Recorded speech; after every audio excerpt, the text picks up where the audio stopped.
Hi, friends. So, our theme this week is friendship. And often when we think of friendship, we think about our best friends, maybe at school or maybe on our sports team, or, we definitely think of a person. But have you ever thought about whether or not animals can form friendships? Well, today we're going to read the story of Owen and Mzee, the true story of a remarkable friendship. And it truly is remarkable. As we read this book, I want you to think about what messages is the author wanting us to understand about friendship and about animals. And I also want you to think about how you show affection to your family and friends and how that might be the same or different as Owen and Mzee. I thought I'd try reading outside today, just because it's kind of a nature book here. So we'll see how that goes. The true story of a remarkable friendship.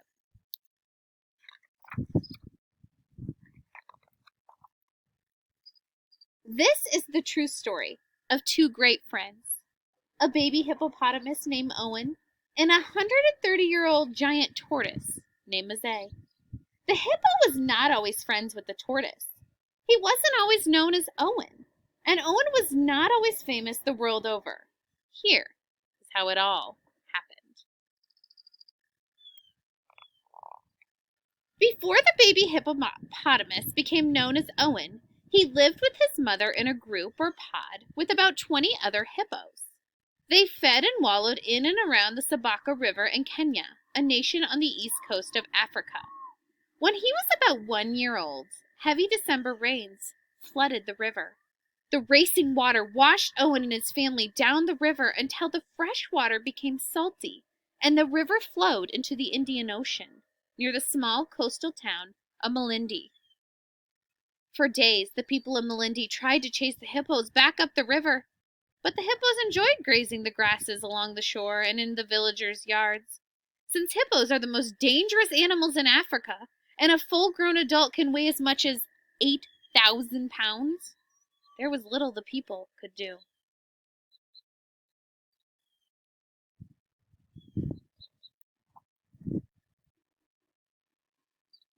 One morning, on the morning of December 26, 2004, the sea suddenly rushed high onto the beaches, and surging waves pounded the shore. Many of the villagers' boats were damaged, and many fishermen had to be rescued. Before long, the sea was calm again. But it was a frightening time for everybody. A day passed before anyone thought to check on the hippos. The villagers now saw only one hippopotamus in the sea, a baby without his mother, stranded on a sandy coral reef among the seagrass. Tired and frightened, he was unable to reach the shore on his own. Soon, hundreds of villagers and visitors were working together to help the young hippo. They knew that he would become sick if he stayed in the salty seawater for long. They used ropes, boats, fishing nets, and even cars to try and rescue him and bring him ashore to safety.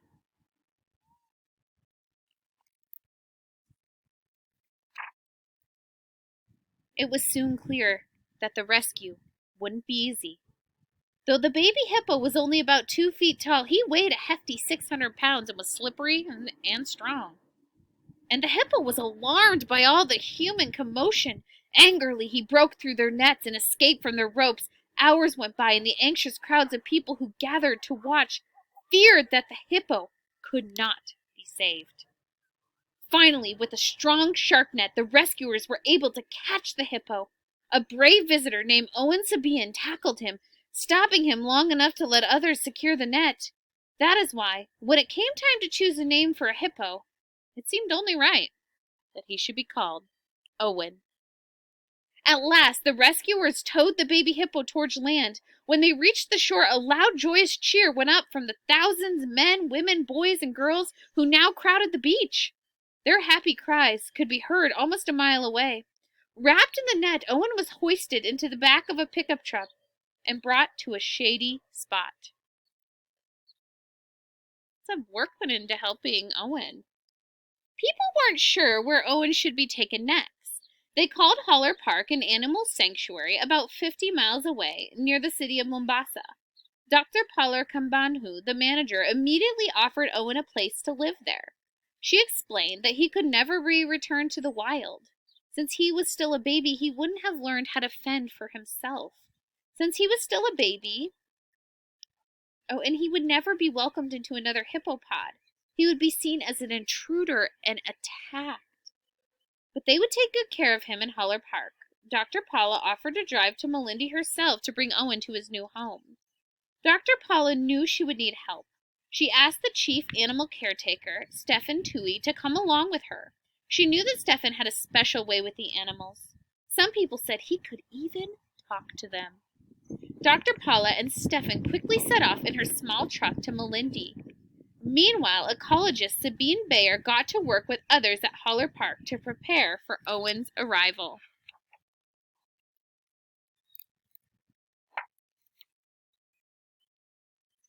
When Dr. Paula and Stefan arrived in Melindy, they helped to remove the nets and led Owen out of the pickup. But Owen became angrier than ever and charged the people gathered around. They tried to help him calm down by wrapping a blanket around his head. That way he wouldn't see the things that were upsetting him. But Owen was angry about that too. After many hours, about a dozen rescuers managed to move Owen from the pickup into Dr. Paula's truck, tying him so that he would be safe during the long drive to Holler Park.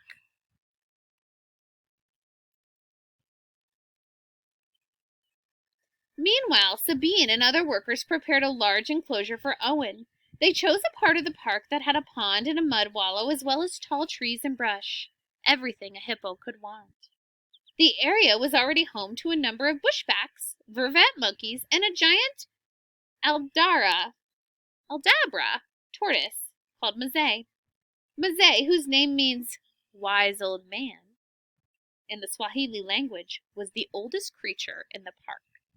At about 130 years of age, he had been alive since before Stephen's great-grandmother was born. He wasn't very friendly, except to Stephen, who seemed to know just what he liked, such as getting tickled under the chin. Otherwise, Mzee kept to himself. No one could have guessed how Mzee's life was about to change. Finally, Dr. Paula and Stephen arrived with Owen, who was now weak and exhausted. As soon as the ropes that held him were untied, Owen scrambled from the truck directly to Mzee, resting in the corner of the enclosure. Owen crouched behind Mzee the way baby hippos often hide behind their mothers for protection. At first, Mzee wasn't happy about this attention. He hissed at Owen and crawled away. But Owen, who could easily keep up with the old tortoise, did not give up. Slowly, as the night went on, Mzee began to accept his new companion. When the park workers checked on them in the morning, Owen was snuggled up against Mzee. And Mzee didn't seem to mind.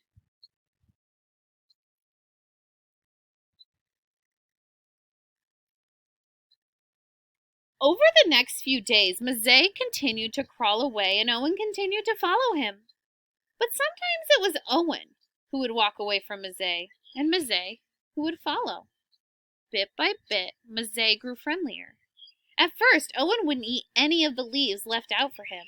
Stephen and the other caretakers were worried that he would weaken even more. Then they noticed Owen feeding right beside Mzee, as if Mzee were showing him how to eat. Or perhaps it was Mzee's protective presence that helped Owen feel calm enough to eat. No one will ever know. But it was clear that the bond between Owen and Mzee was helping the baby hippo to recover from being separated from his mother and stranded in the sea. As the weeks went on, Owen and Mzee spent more and more time together. Soon, they were inseparable. Their bond remains very strong to this day. They swim together, eat together, drink together, and sleep next to each other.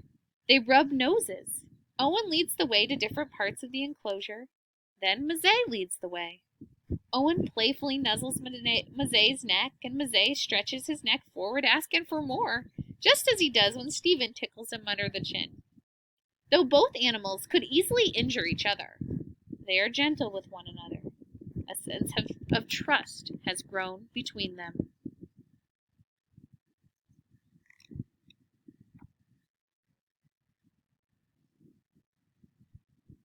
Wildlife experts are still puzzled about how this unlikely friendship came to be. Most have never heard of a mammal such as Owen and a reptile such as Mzee forming such a strong bond. Perhaps for Owen it happened this way. Young hippos like Owen need their mothers in order to survive. And old slow tortoises like Mzee can never protect Owen the way a fierce mother hippo could. But since Mzee's coloring and rounded shape are similar to a hippo's, it's possible that to Owen, Mzee looked like the mother he needs. Harder to explain is the affection that Mzee seems to show for Owen. Like most Aldabra tortoises, Mzee had always preferred to be alone. But sometimes these tortoises live in groups. And perhaps Mzee sees Owen as a fellow tortoise. The first tortoise he is willing to spend time with. Or perhaps Mzee knows that Owen isn't a tortoise, but likes him anyways. The reasons are unclear, but science can't always explain what the heart already knows. Our most important friends are sometimes those we least expect. News of Owen and Mzee's friendship quickly spread around the world. People all over have come to love Owen, who endured so much yet never gave up, and Mzee, who became Owen's friend when he needed one most. Their photographs have appeared in countless newspaper and magazine articles. Television programs and even a film documentary have been made about them. Visitors come to Holler Park every day to meet the famous friends. A documentary is a movie that gives information, and you will find that documentary, on the Owen Mzee website that is linked. Owen suffered a great loss, but with the help of many caring people, and through his own extraordinary resilience. Resilience means you don't give up even when faced with hardship. Right now you are all being very resilient, even though we're going through hard times. You're sticking through it, and you're being strong. You're being resilient, just like Owen. And through his own extraordinary resilience, Owen has begun a new happy life. Most remarkable is the role that Mzee has played. We'll never know for sure whether Owen sees Mzee as a mother, father, or a very good friend. But it really doesn't matter. What matters is that Owen isn't alone, and neither is Mzee. And that is the true story of Owen and Mzee, two great friends.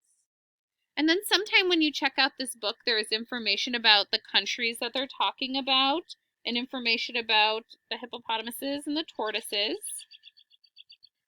So you have an assignment. You will pick one project from the menu items to complete.